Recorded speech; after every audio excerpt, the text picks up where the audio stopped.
ನಮಸ್ತೆ ಫ್ರೆಂಡ್ಸ್, ನಂದಿ ವ್ಲಾಗ್ಸ್ಗೆ ಸ್ವಾಗತ ಸುಸ್ವಾಗತ. ಗುರುಭ್ಯೋ ನಮಃ.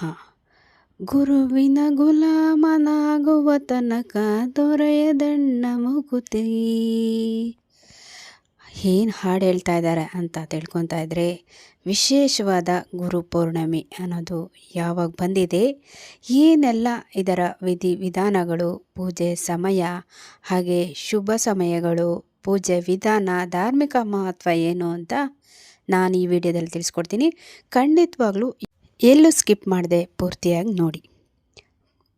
ಭಾರತೀಯ ಸನಾತನ ಸಂಸ್ಕೃತಿ ಮತ್ತು ಆಧ್ಯಾತ್ಮಿಕ ಸಂಪ್ರದಾಯಗಳಲ್ಲಿ ಗುರುವಿಗೆ ದೇವರಿಗಿಂತ ಹೆಚ್ಚಿನ ಸ್ಥಾನಮಾನವನ್ನು ನೀಡಲಾಗಿದೆ.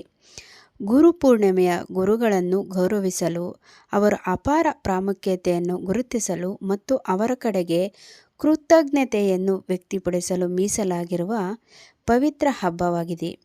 ಈ ಪವಿತ್ರ ಸಂದರ್ಭವನ್ನು ಪ್ರತಿ ವರ್ಷ ಆಷಾಢ ಮಾಸದ ಶುಕ್ಲ ಪಕ್ಷದ ಹುಣ್ಣಿಮೆಯ ದಿನದಂದು ದೇಶಾದ್ಯಂತ ಬಹಳ ಭಕ್ತಿ, ಸಂತೋಷ ಮತ್ತು ಭಕ್ತಿಯಿಂದ ಆಚರಿಸಲಾಗುತ್ತದೆ. ಶ್ರಾವಣ ಮಾಸದ ಆಗಮನಕ್ಕೆ ಸ್ವಲ್ಪ ಮೊದಲು ಬರುವ ಈ ಹುಣ್ಣಿಮೆಯ ದಿನವು ಶಿಷ್ಯನ ಜೀವನದಲ್ಲಿ ಜ್ಞಾನದ ಸೂರ್ಯನ ಉದಯವನ್ನು ಸಂಕೇತಿಸುವ ಒಂದು ಮಹತ್ವದ ಸಂದರ್ಭವನ್ನು ಸೂಚಿಸುತ್ತದೆ.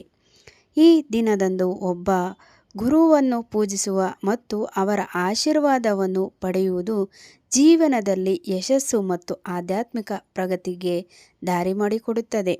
ಗುರು ಪೂರ್ಣಿಮೆಯನ್ನು ವ್ಯಾಸ ಪೂರ್ಣಿಮೆ ಎಂದು ಸಹ ಕರೆಯಲಾಗುತ್ತದೆ. ಈ ಪವಿತ್ರ ದಿನದಂದು 4 ವೇದಗಳ ಸಂಕಲನಕಾರ ಮತ್ತು ಮಹಾಭಾರತ, 18 ಪುರಾಣಗಳು ಮತ್ತು ಶ್ರೀ ಮದ್ಭಗವತ ಮಹಾಪುರಾಣದಂತಹ ಮಹಾನ್ ಗ್ರಂಥಗಳ ಕರ್ತೃ ಮಹರ್ಷಿ ಕೃಷ್ಣ ದ್ವೈಪಾಯನ ವೇದವ್ಯಾಸರು ಭೂಮಿಯ ಮೇಲೆ ಅವತರಿಸಿದರು. ಮಹರ್ಷಿ ವ್ಯಾಸರನ್ನು ಮನುಕುಲದ ಜಗತ್ ಗುರು ಪೂಜಿಸಲಾಗುತ್ತದೆ. ಅವರು ಚದುರಿದ ಜ್ಞಾನವನ್ನು ಸಂಘಟಿಸಿದರು ಮತ್ತು ಪ್ರಪಂಚದ ಕಲ್ಯಾಣಕ್ಕಾಗಿ ಧರ್ಮಗ್ರಂಥಗಳನ್ನು ಸಂಕಲ್ಪಿಸಿದರು. ಇನ್ನು ಗುರುಪೂರ್ಣಿಮೆ ಯಾವಾಗ ಅಂತಂದರೆ, ಡ್ರಿಕ್ ಪಂಚಾಂಗದ ರವರ ಪ್ರಕಾರ ಗುರುಪೂರ್ಣಿಮೆ ಹಬ್ಬವು ಜುಲೈ 29 ಅಂದರೆ ನಾಳೆ ದಿವಸವಾದರಂದು ಆಚರಿಸಲ್ಪಡುತ್ತದೆ. ಪೂರ್ಣಿಮೆ ತಿಥಿ ಬಂದು ಜುಲೈ 28 2026 ಸಂಜೆ 6:18 ಪ್ರಾರಂಭವಾಗಿ ಜುಲೈ 29, 2026 ರಾತ್ರಿ ಕೊನೆಗೊಳ್ಳುತ್ತದೆ. ಸೂರ್ಯೋದಯ ಮತ್ತು ಚಂದ್ರನ ದಿನದ ನಿರ್ದಿಷ್ಟ ಭಾಗಗಳನ್ನು ಆಧರಿಸಿ ಭಾರತದ ವಿವಿಧ ಪ್ರದೇಶಗಳಲ್ಲಿ ಸಮಯಗಳಲ್ಲಿ ಸ್ವಲ್ಪ ವ್ಯತ್ಯಾಸವಿರುವುದರಿಂದ ಉಪವಾಸ, ಧಾರ್ಮಿಕ ಸ್ನಾನ, ದಾನ ಮತ್ತು ಗುರುಪೂಜೆಗೆ ನಿಖರ ಮತ್ತು ಶುಭ ಸಮಯಗಳನ್ನು ನಿರ್ಧರಿಸಲು ಸ್ಥಳೀಯ ಪಂಚಾಂಗ ಅಥವಾ ಸನಾತನ ಕ್ಯಾಲೆಂಡರ್ ಅನ್ನು ಸಂಪರ್ಕಿಸುವುದು ಹೆಚ್ಚು ಸೂಕ್ತವಾಗಿದೆ. ಅಂದರೆ ಸೂರ್ಯ ಉದಯ ಆಗಿರೋ ದಿನ ಬಂದು ಜುಲೈ 29ನೇ ತಾರೀಕು, ನಾಳೆ ದಿವಸ ಆಗಿರೋದ್ರಿಂದ ನಾಳೆನೇ ಗುರುಪೂರ್ಣಿಮೆಯನ್ನು ಆಚರಿಸತಕ್ಕದ್ದು. ಹಾಗೆ ಗುರುಪಾದದ ಮಹತ್ವ ನೋಡೋದಾದರೆ, ಸನಾತನ ಧರ್ಮದ ಗ್ರಂಥಗಳಲ್ಲಿ ಗುರುವನ್ನು ಪರಮಸತ್ಯದ ಸಕಾರ ರೂಪವೆಂದು ಪರಿಗಣಿಸಲಾಗಿದೆ. ಗುರು ಎಂಬ ಪದವು 2 ಅಕ್ಷರಗಳ ಸಂಯೋಜನೆಯಿಂದ ರೂಪುಗೊಂಡಿದೆ. ಗು ಎಂದರೆ ಕತ್ತಲೆ ಅಥವಾ ಅಜ್ಞಾನ ಮತ್ತು ರು ಎಂದರೆ ಬೆಳಕು, ಅಂದರೆ ಆತ್ಮವನ್ನು ಅಜ್ಞಾನದ ಗಾಢ ಕತ್ತಲೆಯಿಂದ ಹೊರತೆಗೆದು ದೈವಿಕ ಜ್ಞಾನದ ಅಂತಿಮ ಬೆಳಕಿನ ಕಡೆಗೆ ಕರೆದೊಯ್ಯುವವನು ಗುರು.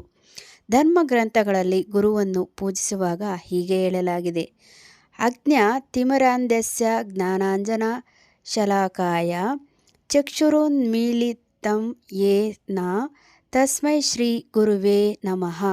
ಅಂದರೆ ಅಜ್ಞಾನದ ಕತ್ತಲೆಯಿಂದ ಕುರುಡನಾದ ವ್ಯಕ್ತಿಯ ಕಣ್ಣುಗಳಲ್ಲಿ ಜ್ಞಾನದ ಕಾಜಲನ್ನು ಹಾಕುವ ಮೂಲಕ ಅದರ ಮೂಲಕ ಆತ್ಮಸಾಕ್ಷಿಯ ಕಣ್ಣುಗಳು ತೆರೆಯಲ್ಪಡುತ್ತವೆ. ಅಂತಹ ಪರಮ ಪ್ರಯೋಜನಕಾರಿ ಗುರುದೇವರ ಪಾದಗಳಿಗೆ ನಾನು ನಮಸ್ಕರಿಸುತ್ತೇನೆ ಅಂತ ಹೇಳಿದ್ದಾರೆ. ಧರ್ಮ ಗ್ರಂಥಗಳಲ್ಲಿ ಮತ್ತು ಸಂತರ ಮಾತುಗಳಲ್ಲಿ ಗುರುವಿನ ಮಹಿಮೆ ನೋಡೋದಾದರೆ, ನಮ್ಮ ವೇದಗಳು, ಉಪನಿಷತ್ತುಗಳು ಮತ್ತು ಸಂತ ಸಂಪ್ರದಾಯದಲ್ಲಿ ಗುರುವನ್ನು ದೇವರಿಗಿಂತ ಶ್ರೇಷ್ಠವೆಂದು ಪರಿಗಣಿಸಲಾಗುತ್ತದೆ. ಏಕೆಂದರೆ ಗುರುವು ದೇವರನ್ನು ಅರಿತುಕೊಳ್ಳಲು ದಾರಿ ಮಾಡಿಕೊಡುತ್ತಾನೆ. ತ್ರಿದೇವ ಸ್ವರೂಪ ಗುರುವಂದನ. ಸ್ಕಂದ ಪುರಾಣದ ಗುರುಗೀತೆಯಲ್ಲಿ ಶಿವನು ಗುರುವಿನ ಮಹತ್ವವನ್ನು ತಾಯಿ ಪಾರ್ವತಿಗೆ ವಿವರಿಸುತ್ತಾ ಗುರುವು ಬ್ರಹ್ಮಾಂಡದ ಸೃಷ್ಟಿಕರ್ತ, ಪೋಷಕ ಮತ್ತು ವಿನಾಶಕನ ಸಂಕೇತ ಎಂದು ಹೇಳುತ್ತಾನೆ. ಗುರು ಬ್ರಹ್ಮ ಗುರು ವಿಷ್ಣು ಗುರುದೇವೋ ಮಹೇಶ್ವರ ಗುರು ಸಾಕ್ಷಾತ್ ಪರಬ್ರಹ್ಮ ತಸ್ಮೈ ಶ್ರೀ ಗುರುವೇ ನಮಃ.